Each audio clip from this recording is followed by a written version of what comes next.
The spray paint hissed as Karen, the HOA president, defaced my gate with vicious red streaks.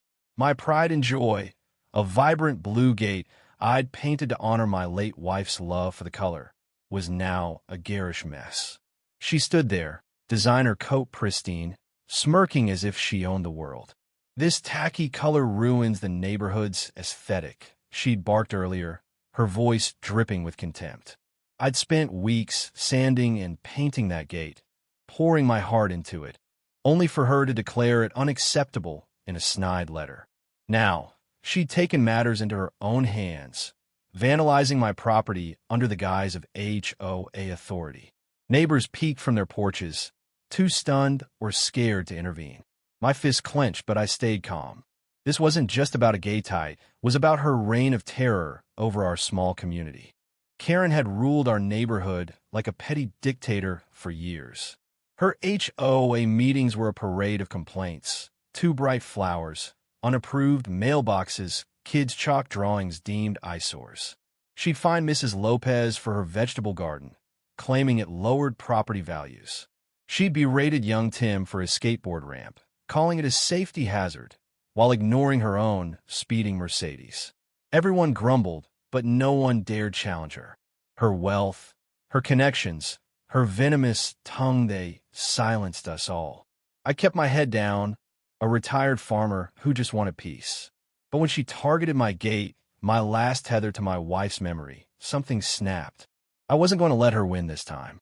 The truth unraveled at the next HOA meeting, held in the community Centera sterile room Karen had decorated with her gaudy taste. I stood up, holding photos of my ruined gate, my voice steady but burning. This isn't about aesthetics. It's about control. Karen vandalized my property because she couldn't bully me into compliance. Gasps rippled through the room. Karen scoffed, tossing her hair. "Prove it," she sneered.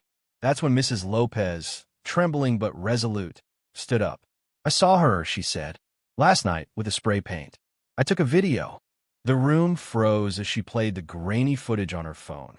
Karen, unmistakable in her designer coat, defacing my gate while muttering about teaching him a lesson. The crowd erupted in murmurs. Karen's face paled, but she doubled down. "It's for the greater good. You people don't understand standards." Then came the twist no one saw coming. Old Mr. Jenkins, the quiet widower who rarely spoke, shuffled to the front. He'd been Karen's biggest defender, always nodding along at her rants. But now his eyes blazed. "I found her letters," he said, holding up a stack of papers. "She's been skimming HOA funds for her renovation projects. Thousands of dollars gone." He revealed bank statements showing transfers to Karen's personal account, disguised as landscaping fees. The room exploded. Neighbors who'd feared her now shouted accusations. Karen's empire was crumbling, and her smug facade cracked. She stammered, "This is a misunderstanding," but the evidence was undeniable. Her greed and hypocrisy were laid bare, and the neighborhood saw her for what she was, a bully hiding behind rules. The confrontation came the next morning at the HOA headquarters, a converted garage Karen had insisted on calling HQ. She'd locked herself inside, refusing to face the growing crowd of neighbors demanding answers. I'd had enough. My old tractor, a beast from my farming days, sat in my yard, its engine still strong. I climbed in, the crowd parting as I drove toward HQ. Karen's Mercedes was parked out front, a symbol of her untouchable status. I didn't plan to hurt anyone, but I was done letting her hide. "Karen, come out!" I shouted. No response. The crowd chanted, "Step down."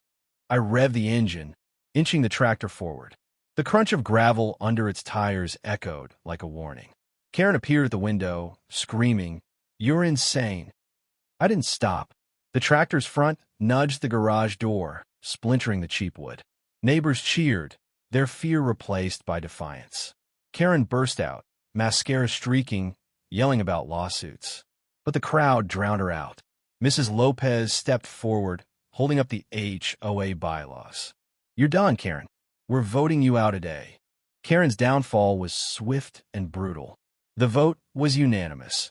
She was stripped of her HOA presidency. The bank statements led to a police report, and whispers of an investigation followed. Her Mercedes vanished from the neighborhood, replaced by a for sale sign on her pristine lawn. My gate. I repainted it blue, brighter than before, and no one dared complain. The neighborhood felt alive again. Kids drew chalk art. Mrs. Lopez's garden flourished, and Tim's skateboard ramp echoed with laughter. Karen's reign had taught us something. Power built on fear doesn't last. We'd taken back our community, not with vandalism or cruelty, but with truth and unity. In the end, standing by my gate, I felt my wife's memory stronger than ever. We'd faced a bully and won, not just for me, but for everyone Karen had trampled. The fight wasn't about a gate's color, it was about standing up for what's right. What do you think? When is it time to push back against a bully? Share your thoughts.